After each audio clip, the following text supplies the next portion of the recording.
I found out my neighbor changed his Wi-Fi name to 1744. Your wife is cheating on you. 1744 is my house number. At first, I thought it was just a joke or some kind of provocation, but the next day, he came over to talk to me. He said that every morning, right after I left for work, a black Nissan parked a few houses down. The driver would get out, walk around the side of my house, and go in through the back.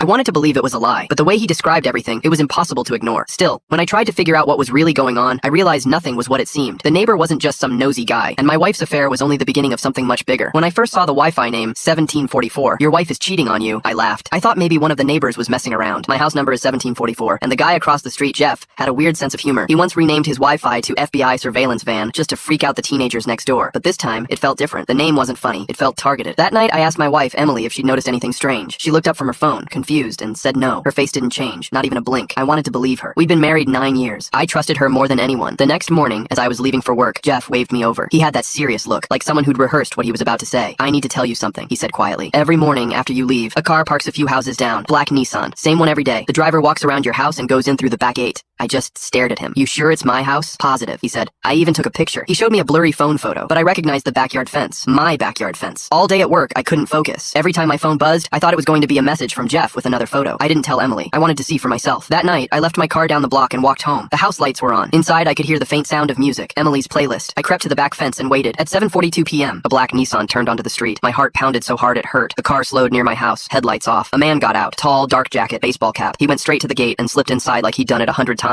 I was frozen. I couldn't move. Then I saw Emily open the door. She didn't look surprised. She didn't even check if anyone was around. She just let him in. I don't remember how long I stood there. My hands were shaking. I thought about walking in, about confronting them both right there, but something about the way she looked at him stopped me. It wasn't what I expected. She looked scared, not guilty, not romantic, scared. That night, I didn't go inside. I drove to a motel on the edge of town and didn't sleep at all. In the morning, I went back home like nothing happened. Emily was making breakfast. She smiled at me and asked if I'd slept well. I said yes, but I noticed something I hadn't seen before. A faint bruise on her wrist, and suddenly I wasn't sure who the real threat was anymore. That bruise on Emily's wrist wouldn't leave my head. It wasn't the kind of mark you get from bumping into something. It looked like someone had grabbed her too hard, fingers still visible. But I didn't say anything. I just watched her move around the kitchen, acting like everything was fine. When she reached for a mug, her sleeve slid up again, and I caught another one, higher up her arm. She noticed me looking and quickly pulled her sleeve down. Everything okay? I asked. Yeah, she said too quickly. Why wouldn't it be? I nodded, pretending to accept it, but my stomach twisted. The way she avoided my eyes, it wasn't guilt anymore. It was fear. That night, I messaged Jeff. That guy, the one in the black Nissan. Did you get his plate? He replied almost immediately. Yeah. I've got a few pictures. Want me to send them? When I opened the photo, I froze. The license plate was partially visible, but the car itself was familiar. Too familiar. I'd seen it once before, parked near my office. It belonged to a man named Ryan Holt. He used to work with Emily. 2 years ago, she mentioned him a few times. He's just a co-worker, she said. Kinda intense, but harmless. Then one day, she stopped talking about him completely. I never asked why. Now it all came flooding back. The next morning, I left for work like usual, but instead of driving to the office, I parked down the street and waited. I watched the clock. At 8:05 a.m., right on schedule, the black Nissan showed up, but something was off. The guy didn't park near the house this time. He parked in the alley, closer to Jeff's backyard. Then to my surprise, Jeff walked up to the car. They talked.